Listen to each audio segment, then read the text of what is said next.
Hi everyone, it's me, Arden Lee. I am back today again for another video, and in today's video I want to talk about what to do when you're feeling resistance, when you're feeling procrastination or anxiety or uncertainty about how to move forward on a project or a goal that you have it in mind that you want to do. So first of all, before I get into that topic, if you are not already familiar with me and my work, my name is Arden Lee. I am the creator of the Repatterning Project, which is an 8-week course that we do online in order to pop the hoods on our beliefs and our thoughts that are creating our realities. We go super deep. We look into our social conditioning as well as our trauma history and all the ways that things may be showing up in insidious ways in our lives that are affecting the results that we get in ways that we can't necessarily see until we make that conscious step to sit down and examine them. So today's topic is quite relevant to that entire that entire field, to the whole thing that we do in that course. So if you want to learn more about that, go ahead to the description box and you're going to find a link to a free PDF guide to the Repatterning Project, and we'll tell you all about what we do there, and you can see if it's right for you. And if you're still thinking about it, if you're a little bit interested and you want to kind of dip a toe in the water without, fully committing yet, that's fine. I've created a free group called the Repatterning Parlor. It's on Facebook. It's a group that I moderate, so come join us. There's also a link to that group in the description box. And come join us, say hi, let me know, especially if you found that group through this YouTube video. Make a post introducing yourself, say hello to me. I don't bite unless you ask very nicely. Probably not even that, because I'm sitting here talking to you through the internet. So come find me and hang out and find some of those fellow people on your journey, your fellow travelers who are also looking to engage in their personal growth and their self-improvement. So that container like that is an absolute incubator for a lot of speedy growth. If that's what you're looking for, we would love to see you there. So without further ado, let me get to today's topic, which is the idea that something is under that resistance, right? Where is that resistance coming from, and what is there? So often when we procrastinate on a task, when we feel resistance to something, when we feel anxiety or avoidance, we like to just kind of feel guilty about it and stop thinking about it. But what I would love to invite you to do is that the next time you feel that in your life, you feel that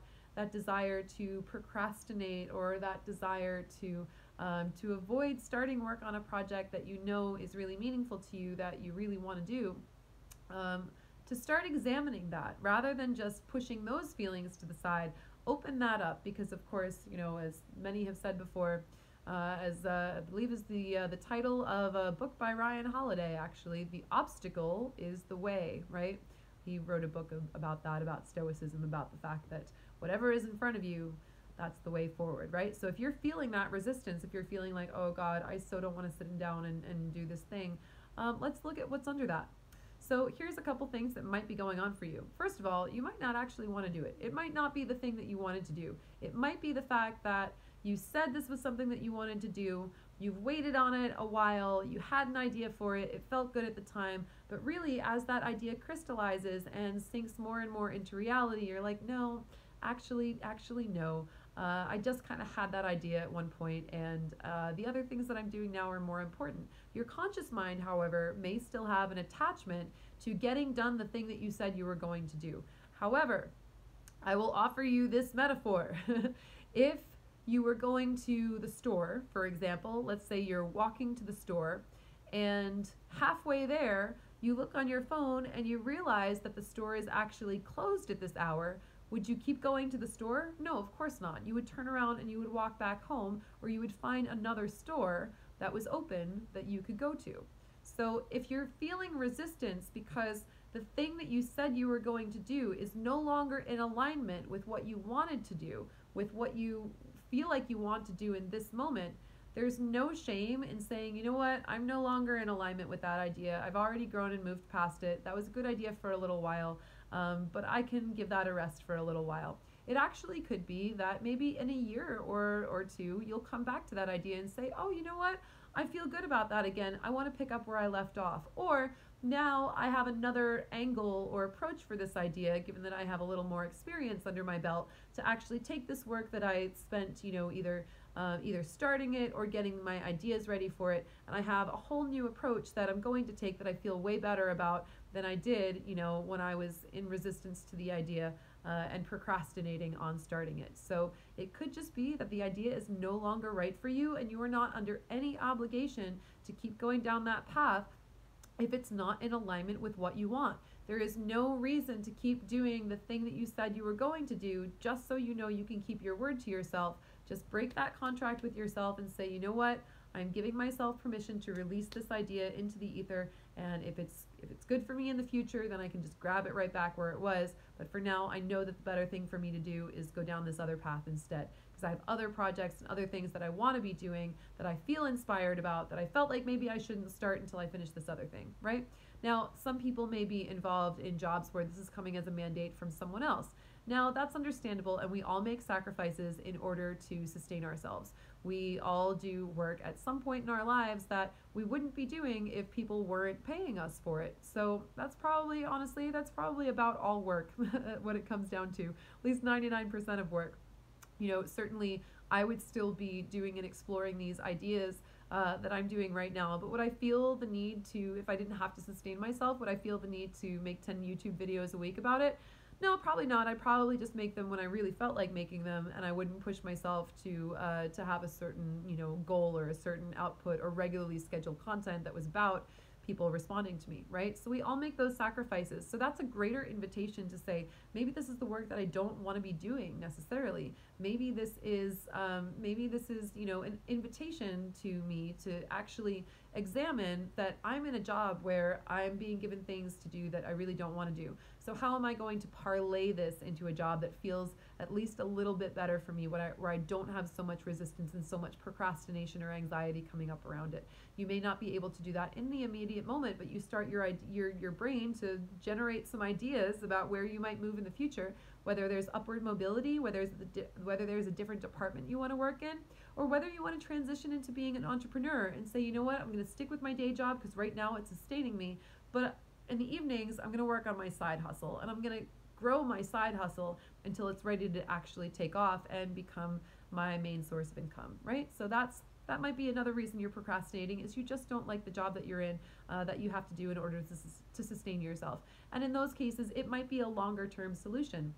That's fine. It might take a long time, but while you're working on it, you can already start to see the potential and the hope, and your day job will get it'll get simultaneously easier, and it'll get more difficult too, because it'll get easier because you know that you don't have to be there that much longer. It'll get more difficult because you know you don't have to be there that much longer, and you're just sticking it out, just for the rest of the time that you actually need to.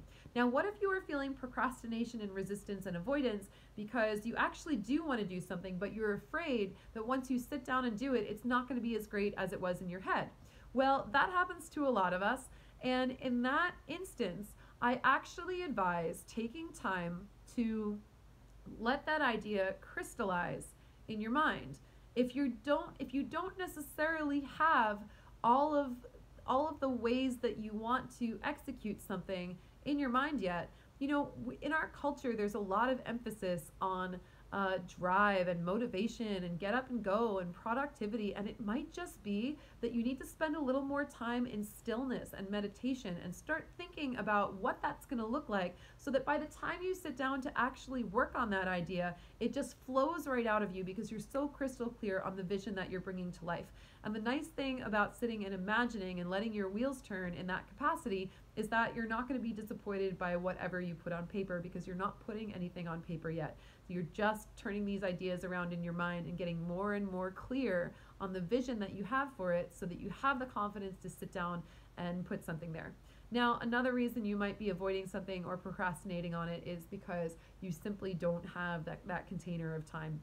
And that's fine too. I've been meaning to sit down and write my book about everything that I learned in doing my own healing and repatterning process, and creating the repatterning project as a course, so I can teach all of that curriculum to anyone who wants to read it by putting that all in book form. So it's kind of going to sort of be like part memoir, part self-help, my personal story of how I did things, but then taking all those lessons and extrapolating them for other people so that they're practical and applicable, which if you guys know me, that tends to be the thing that I tend to do. I tend to put myself as a guinea pig into a formula and see how it works, and then I get to explain it to other people, and that's really fun. Right now, the reason I'm not doing that is because I'm putting so much effort and energy into things like creating content online and planning my courses and holding these large group containers, moderating the group that I created on Facebook, because right now that has to be the priority. And setting aside that time to work on a project like writing a book that can be so all consuming, I know at this juncture would kind of pull me away from that. So right now my plan is essentially to start organizing everything when, maybe over the holidays when I have, I'm going to have that time to myself, between Christmas and New Year's, and maybe I can spend that whole week just getting down whatever on paper I can possibly get down. And of course, then our January iteration of January 2019 iteration of the repatterning project starts up again January 20th. So as I'm teaching that course curriculum over those 8 weeks, I'm going to be able to have everything fresh in my mind for when I'm putting that book together, so that I can really sit down and organize it into those those 8 separate modules and figure out where in the book everything needs to go. So I'm kind of waiting for that right opportunity where I have that time and space. So if that feels like what you're waiting for too, it's just a matter of creating that space for yourself and looking far enough ahead on your calendar and saying, okay, I can't do this today, and I'm going to stop beating myself up for not having enough hours in the day to get to everything that I want to do. But what I am going to do is I'm going to set aside time. I'm going to book myself an Airbnb in some remote place that maybe doesn't have great Wi-Fi, so I sit down and I actually do the thing that I've been meaning to do. In many ways, actually finding that place of rest and finding that place of stillness that I just mentioned a couple minutes ago is a great way to let those ideas finally come forth. Sometimes you need to cultivate that quiet within yourself before your ideas want to come forward. So I absolutely advise taking that time, taking that sabbatical, to sit and rest and do whatever you need to do before you start moving forward again. So and of course, to take that time and that rest to cut out all distractions, rest until you can rest no more. And then from that place of emptiness, that place of stillness, that place of void, then start that creation, right? The void is where creation starts. So you come to that place of emptiness and stillness, and then you start to create from there. And I guarantee you, after a while, you'll want to do it just so you're not bored anymore, just so you have something to do. The trick, of course, is not to distract yourself with other stimuli while you're there, but really to strip yourself of the ability to play video games or read things that aren't relevant to your project or whatever it is, to really find and cultivate that stillness so that you find that spark of inspiration. It's like coming to that rest so that you can then slingshot forward, right? Use that as a springboard, use that boredom as a springboard forward into action. Sometimes it just takes us getting some of the clutter out of our lives first. So let me know if this was helpful to you. If you're procrastinating or you're experiencing resistance, let me know what's coming up, and hopefully this gave you some things to think about so that you can move forward on those projects. Again, let me know how it's working for you, and I will see you in the next video. In the meantime, thank you for listening.